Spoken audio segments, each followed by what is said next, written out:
off with what went down on Craig, aka Mr. Impact blog for the TNAIW channel.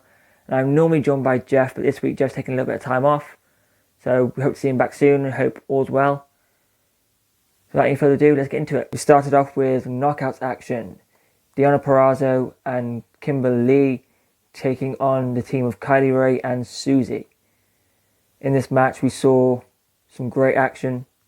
Kimber Lee, as we said on here, is one of our favourites. Deonna, one of the absolute best technical women's wrestlers right now.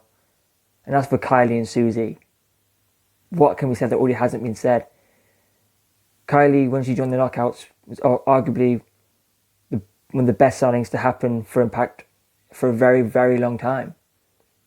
And with the addition of Susie and as a team, there's great instant chemistry there. There's no denying that the two work incredibly well together. Both teams work well. And we saw Susie, excuse me, saw a little hint of Su Yung in Susie again. Whether that's a hint for something that could go down at Bound for Glory, I don't know. It would be very, very cool to see something like that. But I wouldn't know. I hope so. As for Deonna and Kimber Lee, the artist and the curator, when these two first teamed up, first clashed and then decided to form some sort of a friendship or relationship,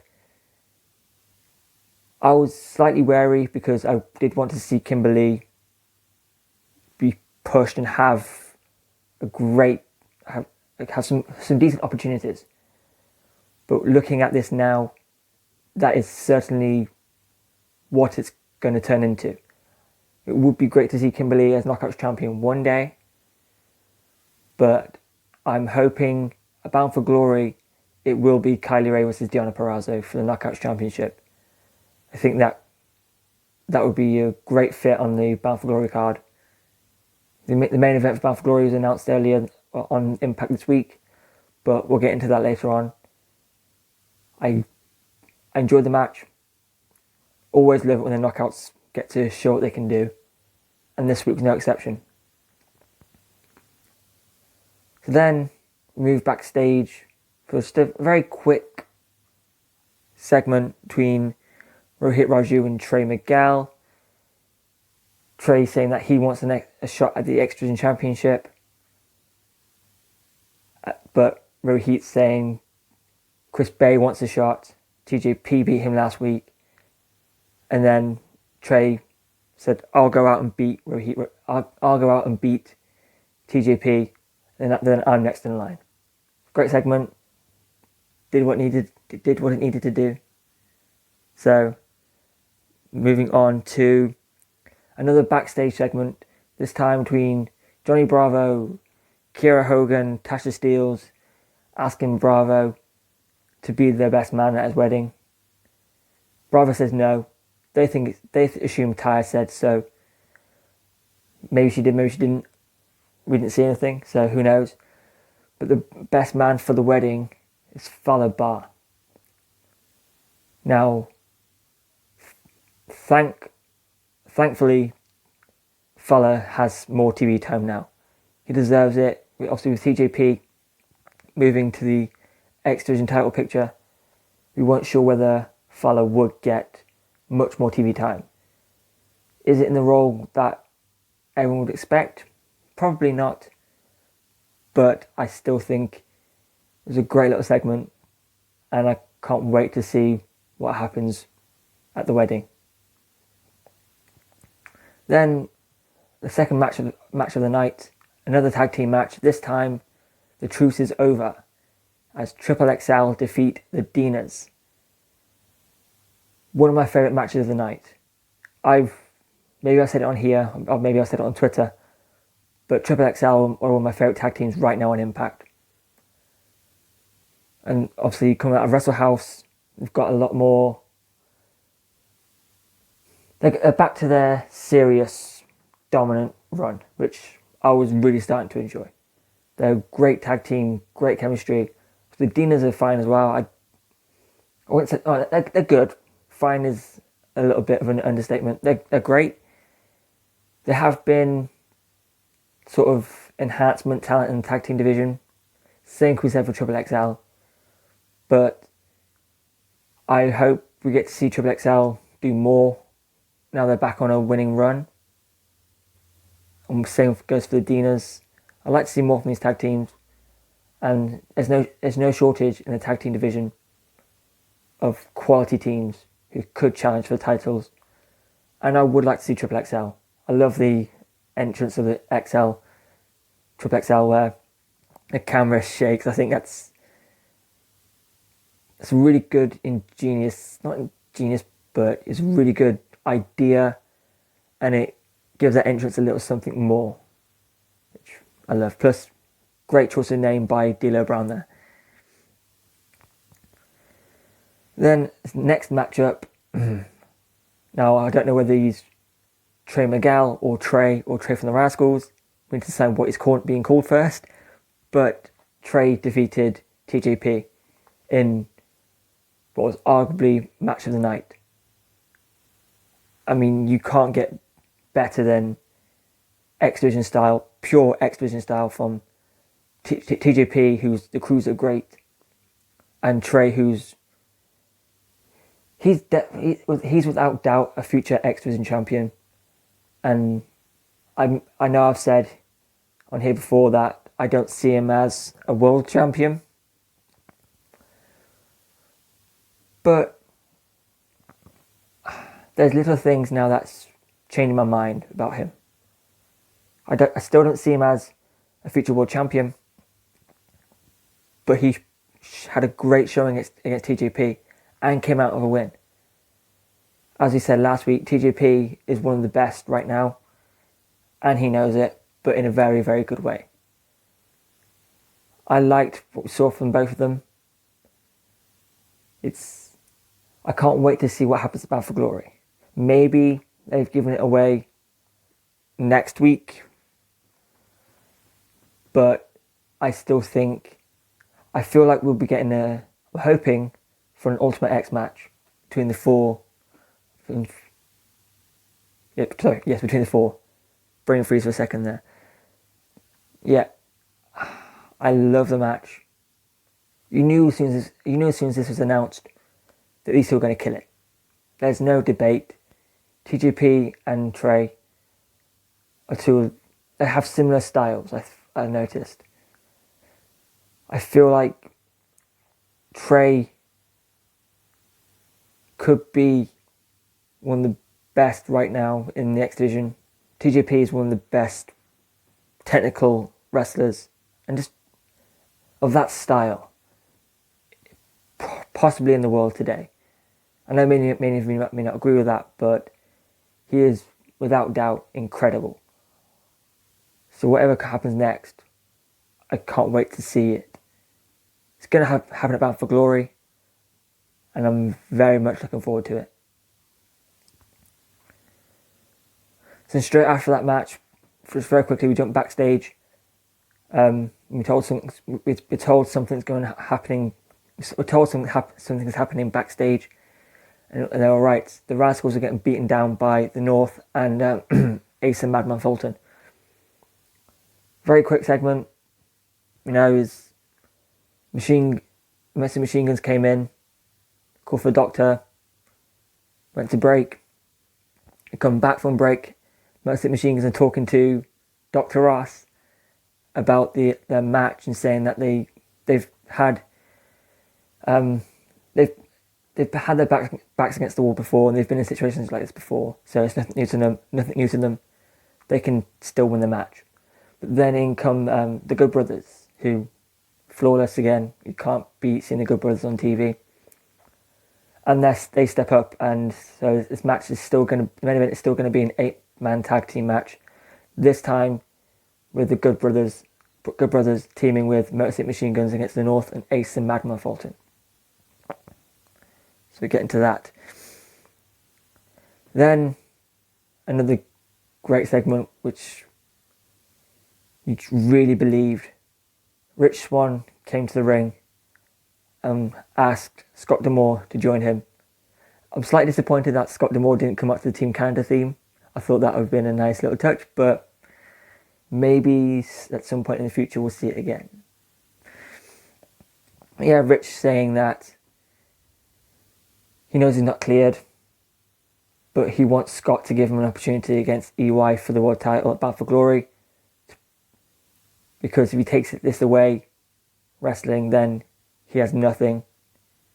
A great promo. Rich, he made you believe it. And it felt real. Even though there were some...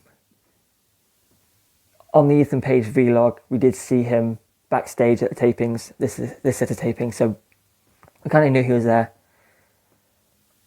But still very, very good to see. Excuse me. And Scott played the role of the general manager of management to perfection, saying that we can't let it happen. But you can see his feelings change as Rich pleaded his case to him. But before Scott could say that you have your chance, the world champion Eric Young came out and made his feelings pretty clear by trying to attack Rich Swann. However, before he did, Scott D'Amore stood in his way. EY then pushed Scott D'Amore over, which is very interesting. But then Rich jumped on him with one good leg. And EY quickly retreated.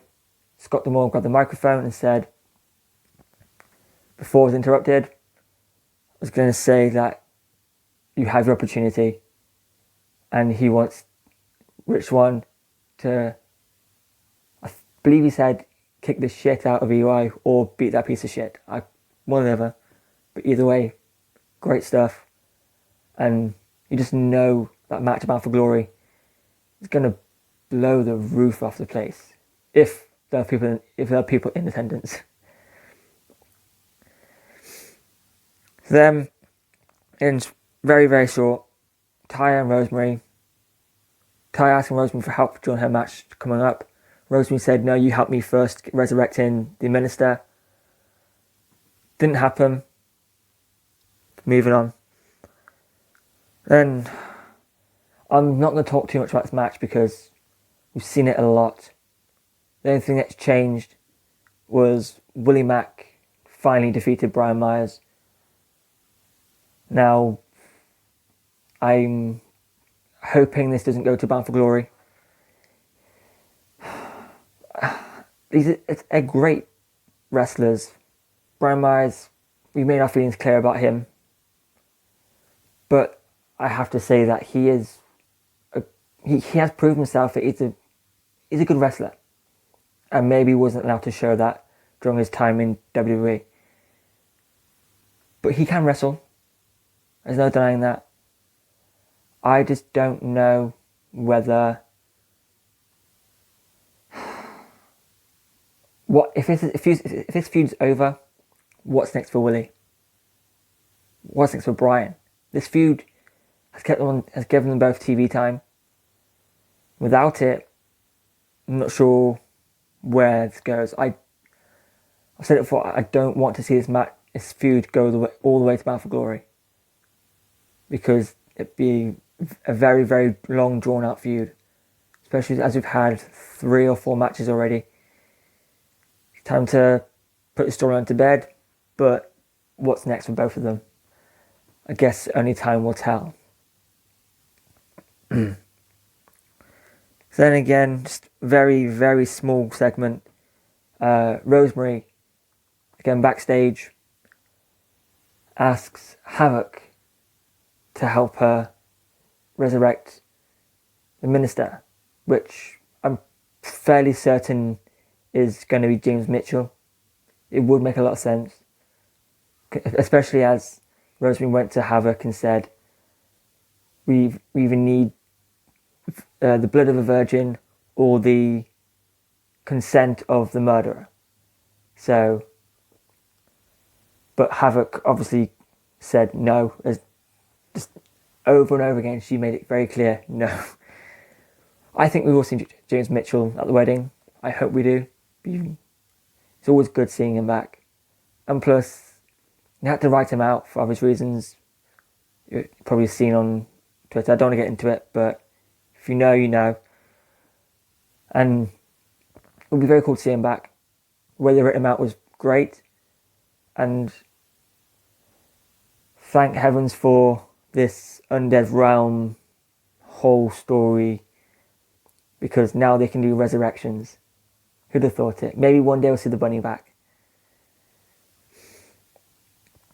Then again, just another backstage segment. Moose goes up to Scott D'Amore, asking for help. Find EC3. EC3 stolen his title. And he wants to know what can be done about it. He wants protection, I'm assuming.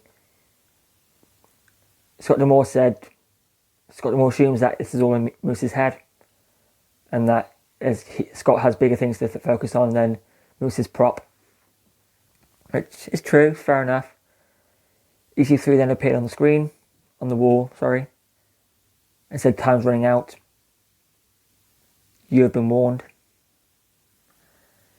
Moose then makes a phone call to a demo god. Obviously, he's supposed to be Chris Jericho. Maybe it was Chris Jericho, who knows? Asking for advice on what to do about his stolen title, and said that the bubbly's on him. We say it often enough on here. We love EC3, love Moose. The storyline's great. I'm assuming that this will go to Bound for Glory. Now that I wouldn't mind, because we haven't. EC3's yet to have a match back in Impact Wrestling. I think that would be a great starting point again for him. Is at Bound for Glory, where it all started for him. So, I hope we see that for TNA World Title.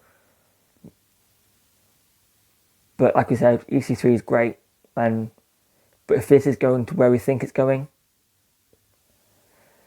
I'll make my feelings clear about that one. I'm not entirely happy, but it's understandable if it is going to Ring of Honor. Now, for my least favourite segment, and again, I don't want to go too much on this because I've made it very, very clear how I feel about Tenille. But it was a good little segment with everyone thinking Tenille will be back at work, meaning that she'll be back in the ring. But no, it was a photo shoot with Caleb with a K. Jordan Grace came to a set. Well, yeah, I say set. And said, "We all assumed that you'd be back at work, meaning in the ring, but next week you will be because you have a match against me." Not very much. Again, I've made it clear about how I feel about Tenille. But if I'm happy with the way it's going right now. So I hope that I'm pretty sure this will go to Bound for Glory as well. I'm pretty sure on that one. Because I don't want to see Tenille in another Knockouts Championship match at Bound for Glory. Sorry. Then, again, Knockouts match. Kiera Hogan this time defeats Taya Valkyrie. Taya Valkyrie came to the ring by herself. No Rosemary, no Bravo. Kiera had help this time. Obviously, had help on the outside with Tasha Steelz. Great match. Not much more to say on that. It was a good match. Great to see Kiera Hogan pick up a win, especially against Taya Valkyrie. And yeah, Knockouts on TV. I'm happy. Tasha and Kiera have great chemistry, work really well together. But I was confused by the dynamic slightly, because if Tasha and Kiera are heels, does that make Taya face, or is it heel against heel, but Kiera is the worst heel?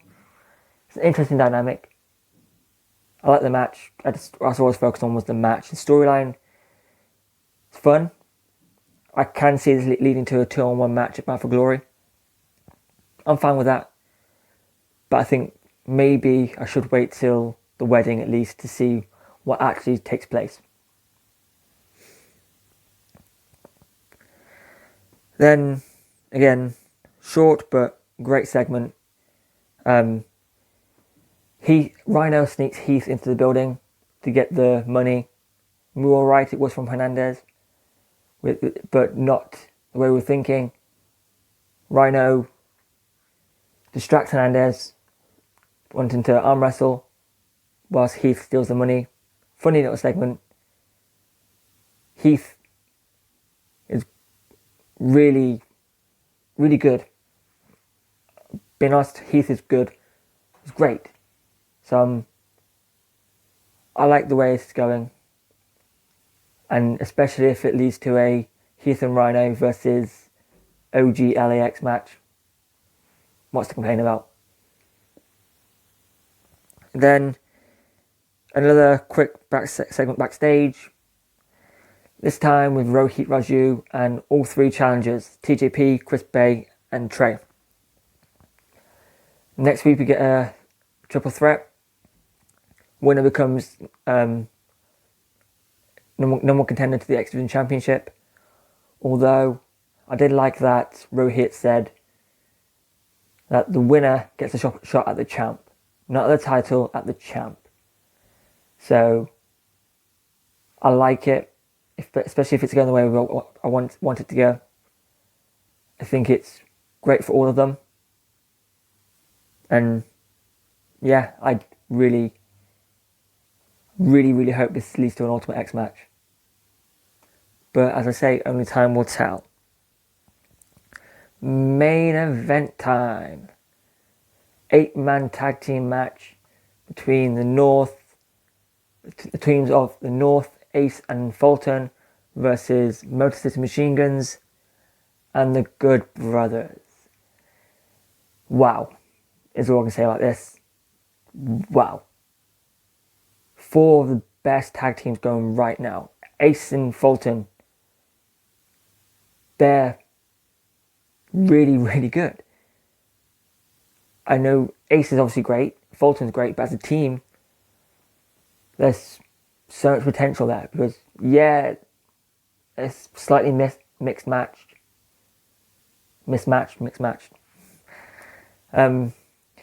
Yes, I think I can see them being tag team champions soon. Maybe don't know how soon, but it's a good little thing going on there. We had obviously the tag team champions, Motor City Machine Guns, flawless. Haven't missed a step since they look exactly the same. The North, yeah, they may have just lost their tag team titles, but they're not. They didn't hurt them as much as I thought it was going to. And I thought, wow. The Good Brothers, love seeing them on the TV. So happy they're in Impact. Said it before, say it again. One of the best tag teams. And it's the dynamic between those teams is incredible. I mean, I was really, really hoping I want to see maybe a triple threat between Alex Shelley, Carl Anderson, and Josh Alexander. I think that would be one hell of a match. But in terms of where I think this is going for the tag team division and tag team titles, I'm thinking this is pointed out by our good friend Lucha Doncic on Twitter. He pointed out a King of the Mountain match for the tag team championships between the North, Motor City Machine Guns, the Good Brothers, and Ace and Fulton. See, I'd throw one more in there. I'd put the Rascals in there. Even just a ladder match as a ladder match in general, I think would be superb. But yeah, what a way to end this show. I love the ending with the squaring off between the 4 teams, especially after Ace stole the pin from the North. It's great little storytelling because, yeah, they worked together for a bit, but now, they're going for each other. Which I just love tag team vision. I love tag team vision. I love tag team wrestling. I think this is going to Bound for Glory.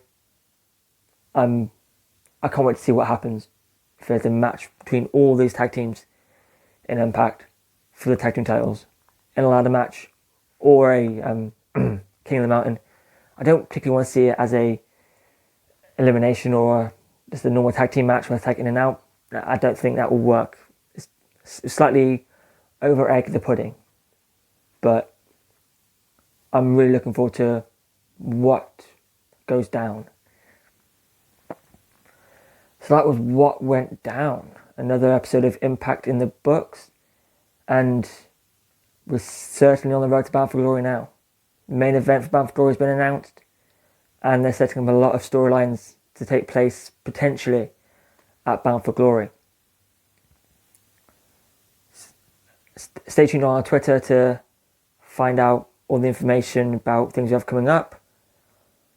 Obviously, if you go back and watch our other previous videos, and after you watch this one, you can get more virtual raffle tickets to enter our giveaway. Stacked full of Impact-based prizes, and they're not shitty prizes either. They're great prizes. You saw earlier on the last episode that you could win a TNA DVD board game. It's not to be sniffed at. I didn't even know they were a thing.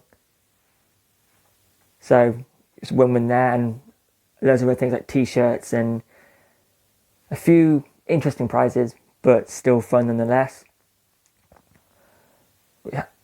We have also all the other previous podcasts and all the previous What Went Downs are here if you're interested in watching those. Go watch the podcast from 2 weeks ago.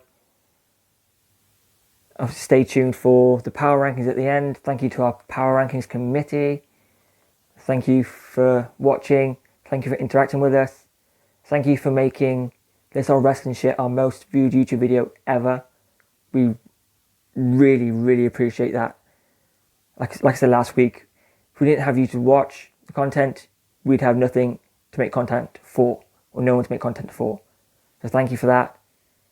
We shall see you all next week. I won't be here next week, but you'll see Jeff giving you what went down.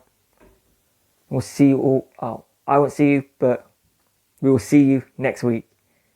Take care, everyone.